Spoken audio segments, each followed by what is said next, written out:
आज हम डिस्कस करने वाले हैं फार्मेसी एक्ट का। हमारा थर्ड पार्ट है ये। वैसे अभी तक हमने क्या क्या पढ़ा, फार्मेसी एक्ट का कब आया था, उसका ऑब्जेक्टिव क्या था, then pharmacy council of India क्या होती है, उसकी कॉन्स्टिट्यूशन, उसके फंक्शंस, एजुकेशन रेगुलेशन के बारे में हमने उसमें पढ़ा था।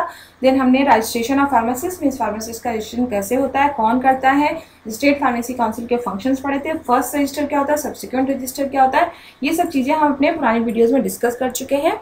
नेक्स्ट हमारा है कि फार्मासिस्ट का नाम रजिस्टर से कैसे रिमूव किया जाता है, किस किस कंडीशंस में फार्मासिस्ट का नाम रजिस्टर से रिमूव हो सकता है।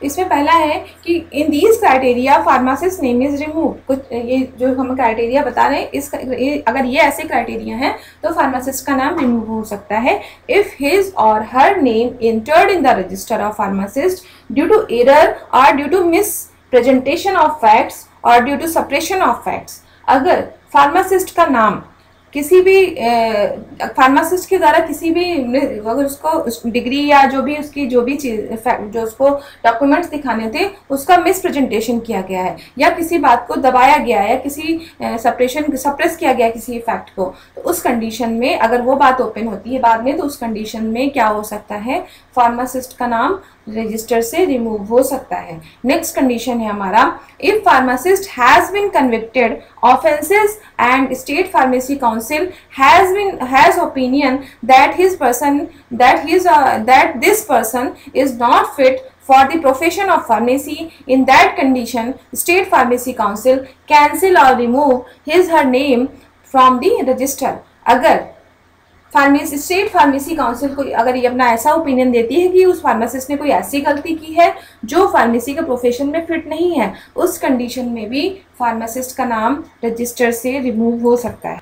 ये थी दूसरी कंडीशन। थर्ड कंडीशन है, if any employ of the pharmacist has been convicted under the Pharmacy Act or Drug and Cosmetic Act and State Pharmacy Council has opinion that offense is of serious nature, in that condition State Pharmacy Council can remove his or her name from register। Means अगर pharmacist के under में कोई employ काम कर रहा है और अगर उसने कोई भी ऐसी गलती की है जो कि फार्मेसी एक्ट या ड्रग एंड कॉस्मेटिक एक्ट के अगेंस्ट है, तो उस कंडीशन और वो जो उसका जो गलती उसने की है, ऑफेंस किया है, वो क्या है, सीरियस नेचर का है, उस कंडीशन में भी स्टेट फार्मेसी काउंसिल फार्मासिस्ट का नाम जो है इस रजिस्टर से रिमूव कर।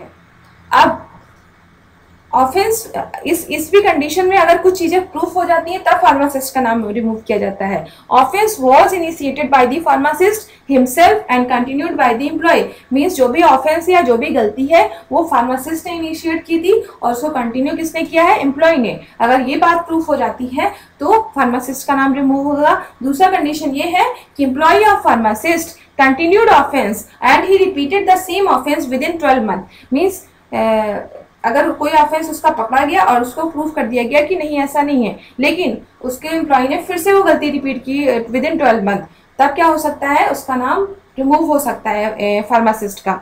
इफ और नेक्स्ट है हमारा कंडीशन कि अगर फार्मासिस्ट कंटिन्यू करता है any offence from longer duration, अगर किसी फार्मासिस्ट ने कोई भी ऐसी गलती कर रहा है जो काफी लंबे समय से कर रहा है, उस कंडीशन अगर ये चीज प्रूफ हो जाती है तब भी फार्मासिस्ट का जो है नाम रिमूव हो जाएगा रजिस्टर। और भी क्या कंडीशन है, if pharmacist is not using his or her knowledge to implement the drug and cosmetic act in the profession. अगर फार्मासिस्ट अपनी जो भी नॉलेज है फार्मेसी की उसका यूज नहीं कर रहा है, ड्रग एंड कॉस्मेटिक एक्ट का जो भी रूल्स एंड रेगुलेशन है उसको इम्प्लीमेंट नहीं कर रहा है प्रोफेशन में, तो भी फार्मासिस्ट का नेम रिमूव हो सकता है। तो in all these cases pharmacist name can be remove from the register of pharmacist. और ये अगर ऐसी कंडीशंस है, जो भी हमने ऊपर को आपको सारी कंडीशंस बताई हैं, अगर इन कंडीशंस में भी कोई ऐसी कंडीशन है तब फार्मासिस्ट का नेम रजिस्टर से रिमूव हो जाएगा। The order is issued by the executive committee for the removal of name. और ये काम कौन करेगा, स्टेट फार्मेसी काउंसिल क्या करती है, एग्जीक्यूटिव कमेटी बनाती है जो क्या करता है, ये इस ऑर्डर को इशू करता है कि उसका नाम रिमूव होना है। The removal of name can be permanent or for a time period, it depends upon the offense by the person। अब जो फार्मासिस्ट का नेम है वो रजिस्टर से परमानेंट भी रिमूव हो सकता है और कुछ टाइम पीरियड के लिए भी रिमूव किया जा सकता है। ये डिपेंड करता है कि उसने गलती कैसी की है। Executive committee before giving opinion gives a notice to pharmacist about their offence and then pharmacist can give explanation and if executive committee is satisfied by the pharmacist answer the name of pharmacist can be removed. क्या होता है, जो state pharmacy council executive committee बनाती है इस काम के लिए, फार्मासिस्ट के नेम को रिमूव करने के लिए, एग्जीक्यूटिव कमेटी उस नोटिस को क्या करेगा, सबसे पहले जारी करता है। किसको भेजता है? उस नोटिस को जारी करने से पहले फार्मासिस्ट को एक लेटर भेजेगा कि आपने ये ऑफेंस किया है। उसको एक प्रॉपर नोटिस दी जाती है फार्मासिस्ट को। उसके बाद फार्मासिस्ट अगर एग्जीक्यूटिव कमेटी को अपनी गलती का एक्सप्लेनेशन दे देता है और अगर एग्जीक्यूटिव कमेटी सेटिस्फाइड होगी तब वो फार्मासिस्ट का नाम रिमूव नहीं हो सकता है। लेकिन एग्जीक्यूटिव कमेटी अगर उसके आंसर से सेटिस्फाइड नहीं है तो फार्मासिस्ट का नाम रिमूव हो सकता है। If executive committee is not satisfied, then pharmacists have one more chance to appeal the state government, but within 90 days. अगर एग्जीक्यूटिव कमेटी सेटिस्फाइड नहीं होती है फार्मासिस्ट के आंसर से या फार्मासिस्ट के एक्सप्लेनेशन से, तब फार्मासिस्ट के पास एक और चांस होता है स्टेट गवर्नमेंट को अपील करने का, लेकिन विद इन 90 डेज उसको अपील करना पड़ता है स्टेट गवर्नमेंट से। Then state government decides that his or her name is removed or not. उसके बाद स्टेट गवर्नमेंट डिसाइड करती है कि उसका नाम को रिमूव किया जाए या नहीं।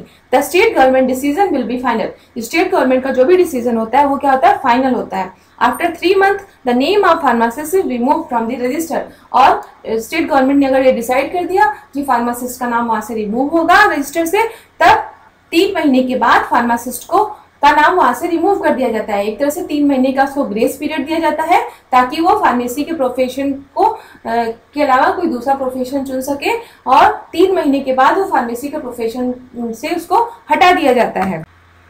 And last है, after removal of name from the register, he should submit his or her registration certificate in state pharmacy council. जब भी आप रजिस्ट्रेशन आपका होगा तो आपको स्टेट फार्मेसी काउंसिल एक रजिस्ट्रेशन सर्टिफिकेट इशू करती है, और जब ये फार्मासिस्ट का नाम वहां से रिमूव हो जाता है तब उस सर्टिफिकेट को स्टेट फार्मेसी काउंसिल में फार्मासिस्ट को सबमिट करना पड़ता है। तो so this was all about the removal of name. If you like my video, subscribe my channel and don't forget to press bell icon.